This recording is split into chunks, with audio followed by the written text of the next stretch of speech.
It wasn't a misdiagnosis that led to one Dallas woman's life-threatening condition. She puts the blame on her own high tolerance for pain. But it's the end result of Jennifer Griffin's story that's truly incredible, as is the impact it's having on complete strangers. Good job. Jennifer Griffin knows that life never makes promises, but it would be hard to blame her if she were to feel a little cheated by the situation she faced as a newlywed 2 years ago. About 6 months after her wedding, she says she came down with what felt like a violent bout of stomach flu. She had chills and was throwing up everything that passed her lips. By the third day, her husband Nick knew she needed to be in a hospital. They couldn't even get a pulse. I was dropping really quickly. It turns out a cyst on one of Griffin's ovaries had ruptured, and by the time she was taken to the hospital, she had a huge infection in her abdomen that had spread to her bloodstream. My body then went into sepsis, which meant every single organ in my body was shutting down. As doctors fought the infection, her body instinctively went into preservation mode.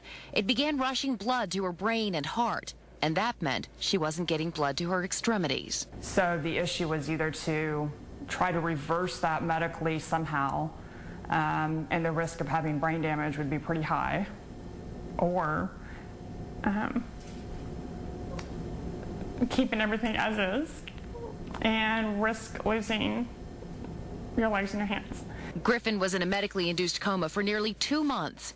During that time, doctors had to amputate both hands and both legs from the calf down. And I remember a couple days trying to grab a glass, trying to, turn a page in a magazine, and I was like, oh my God. But Griffin never lost her determination. I just felt like, okay, I can do this. I've got my life, and my whole goal was just to get my life back.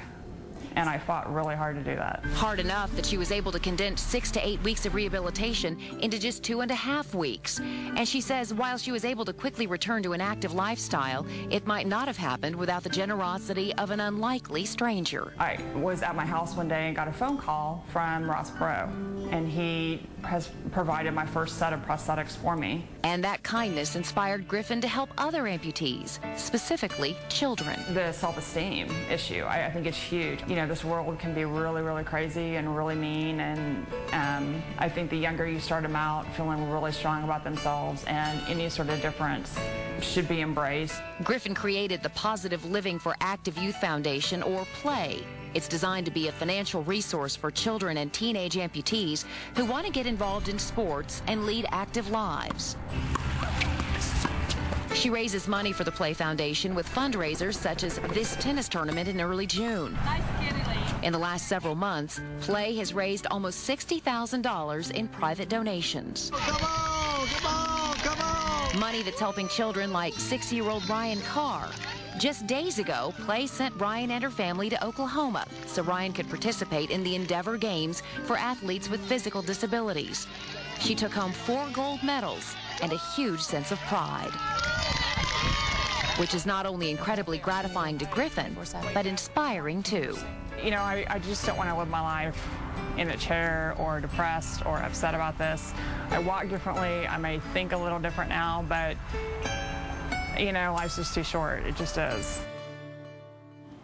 And you can find more information on Jennifer Griffin's PLAY Foundation. Go to our website at cbs11tv.com and click on links and numbers.